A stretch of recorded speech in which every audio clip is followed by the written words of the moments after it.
Bonjour. Aujourd'hui, je vous invite à explorer le quartier du Musée. C'est le quartier historique qui est en face du Musée canadien de l'histoire. C'est un des rares quartiers historiques de la ville et on y trouve une très grande diversité de styles architecturaux et beaucoup d'histoire.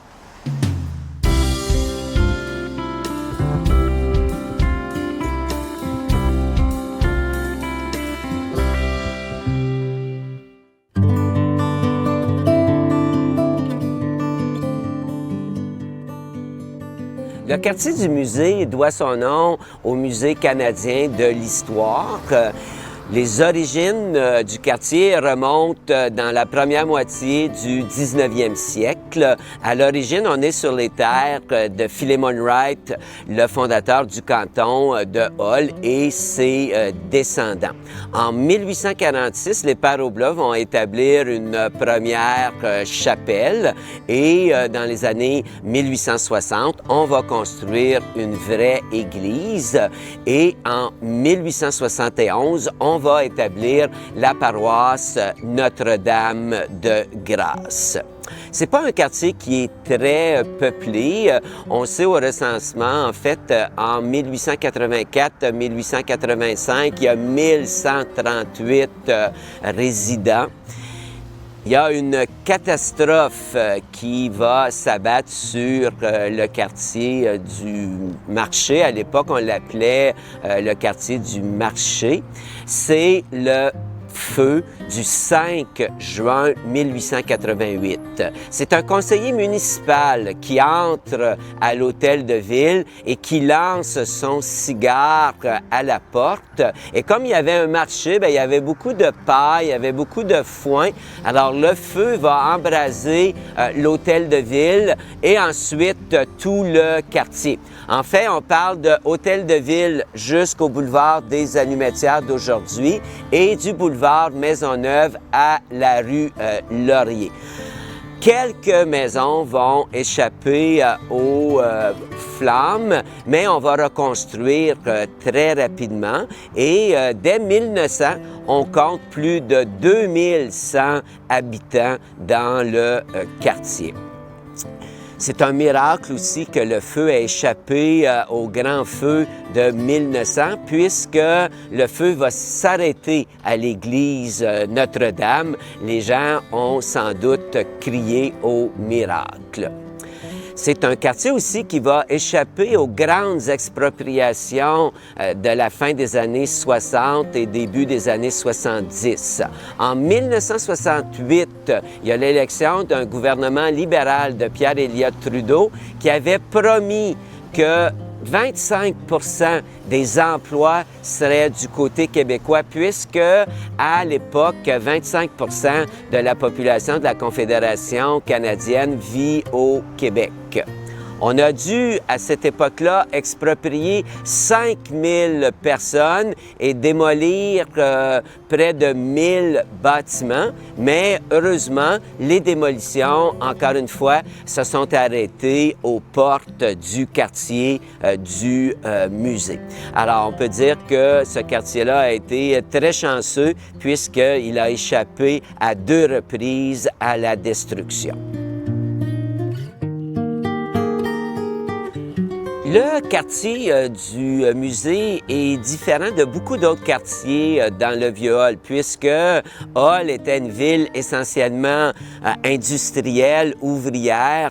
En 1900, Hull est la 3e ville du Québec et un des plus importants centres industriels au Canada. Mais le quartier du musée, c'était plus le quartier, religieux. On retrouve des écoles, des collèges. C'est le quartier plus de l'élite, de la petite bourgeoisie, mais aussi on y retrouve plusieurs commerçants.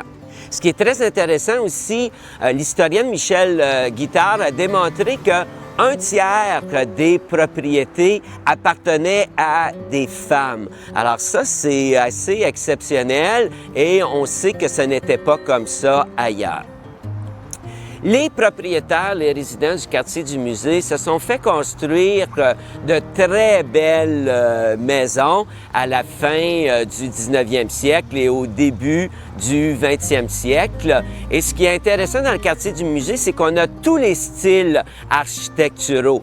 Bien sûr, on a plusieurs maisons de style victorien, mais on a des maisons de style Beaux-Arts, de style Second Empire, à l'italienne. Et on a même une maison de style néo-Tudor.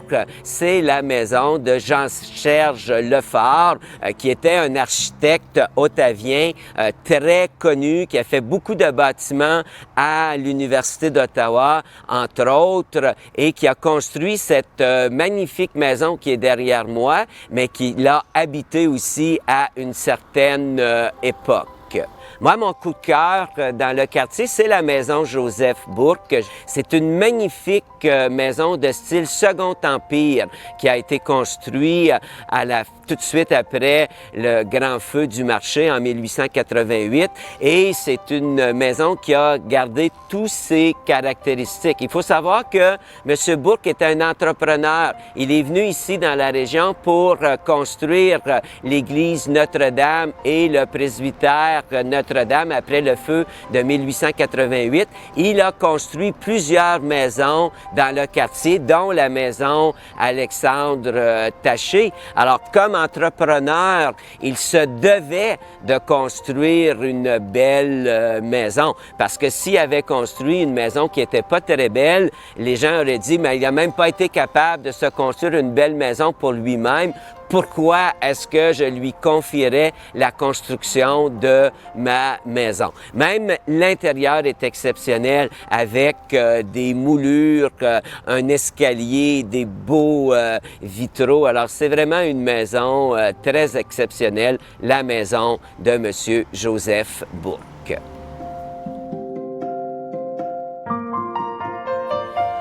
Dans le quartier du musée, on retrouve aussi des bâtiments exceptionnels, dont la maison Basile Carrière. C'est la seule maison du quartier qui est en pierre.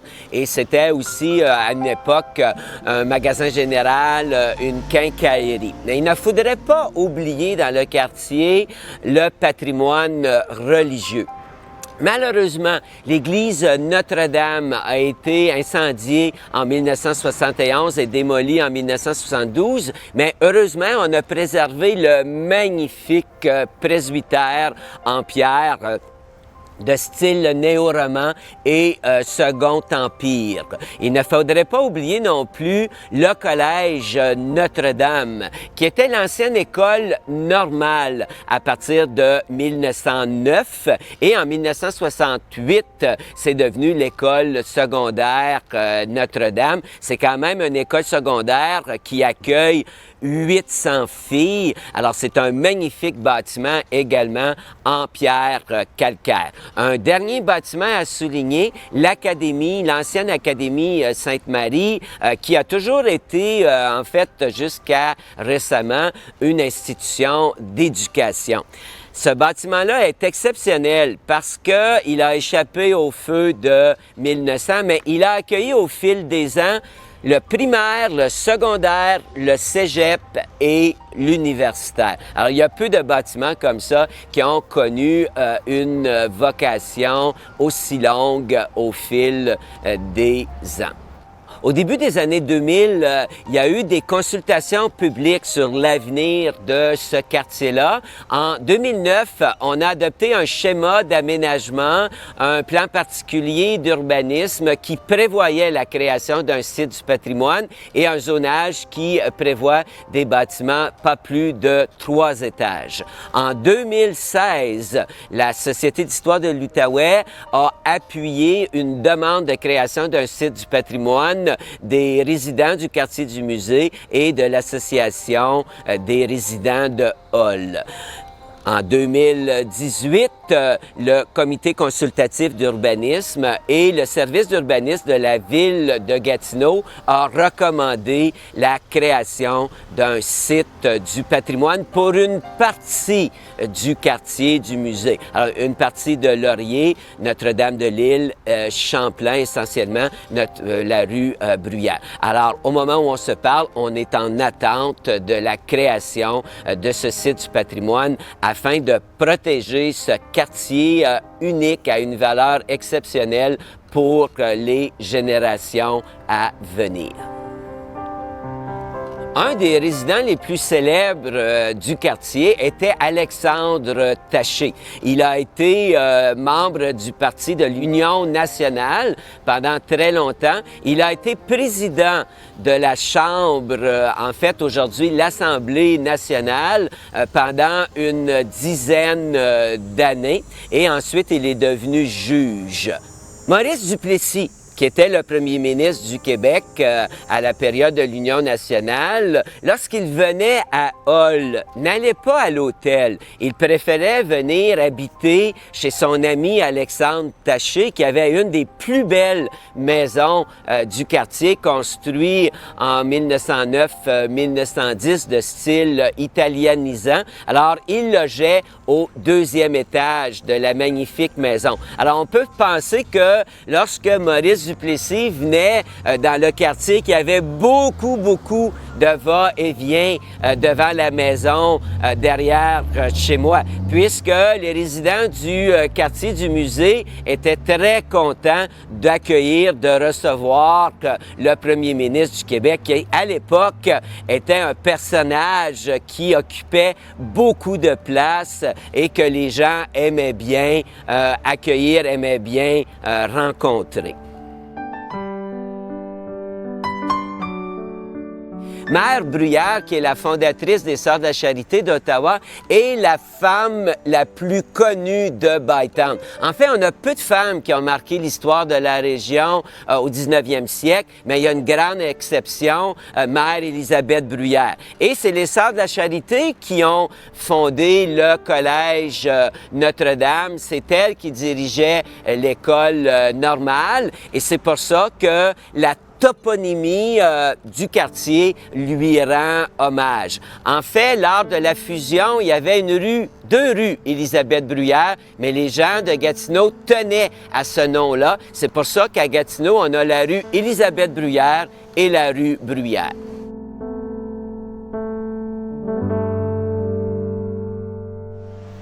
Je vous invite à venir marcher dans le quartier du musée, à venir à mes visites guidées, mais surtout à lire le très beau livre de l'historienne Michèle Guittard sur l'histoire du quartier du musée. C'est publié aux presses de l'Université d'Ottawa.